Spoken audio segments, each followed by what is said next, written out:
We need to come out with stronger programs that show that we're committed to free education, and if it's free, absolutely free. Almost 20 years ago, I hosted a show, and I had a unique or rare opportunity to interview some interesting people. Among them is a gentleman who became president of Ghana.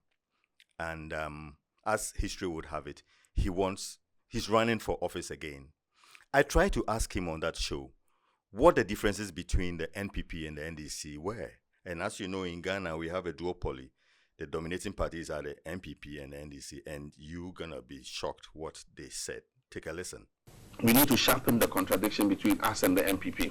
If you ask the average voter, sometimes they ask, but what's the difference between the two parties? They seem to have the same program, but we can sharpen, the contradictions, go stronger on health, education, and the programs that social democratic parties, go on, and leave these guys hanging in limbo. They have also, they look on you, what are you thinking? What are you thinking?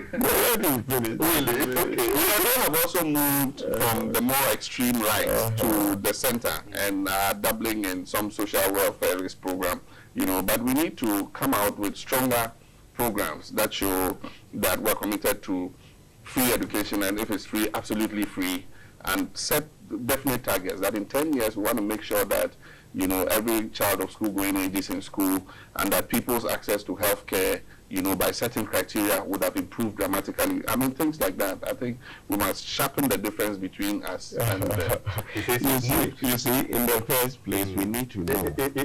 In 40 seconds. Okay, in the first place, we need to know that when we talk of ownership of property, it is even guaranteed by our own constitution, which the NDC was part of. In fact, they even led it.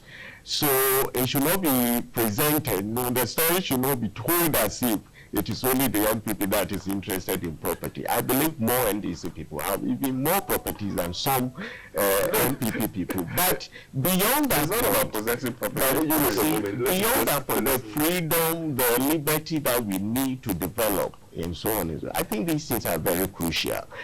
But beyond that, you see, even though NPP believes in liberty privatization, if you look at their policies, they are social oriented. They take care of everybody. Take a look at the national health insurance. What is the philosophy behind it? Social development. Take a look at the school feeding program. What is it? The school feeding program.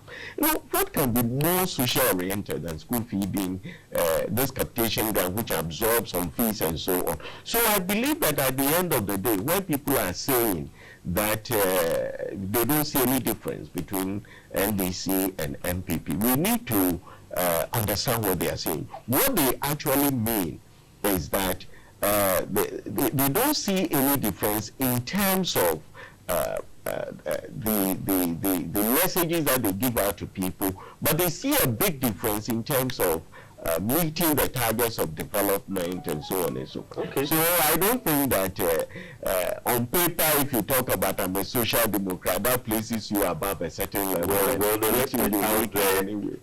They are looking at the public. But before that, for example, what is more social oriented than that? Did you hear what they said about free SHS? This gentleman who spoke about free SHS was neither vice president or president at the time. And today, it's still in the news, and they are pulling at it, who owns it and who doesn't own it. In life, when you make choices and you're passionate about those choices, keep pursuing them, keep sowing those seeds. You never know when they will bear fruit. And in concluding that motivational liner, I want to assure you that you are wired for a purpose. So keep following those pursuits. It will pay off one day. Don't give up. Thanks for watching the video on this Ilanyo TV channel. Subscribe to it and let's all follow this interesting journey. You will not regret it.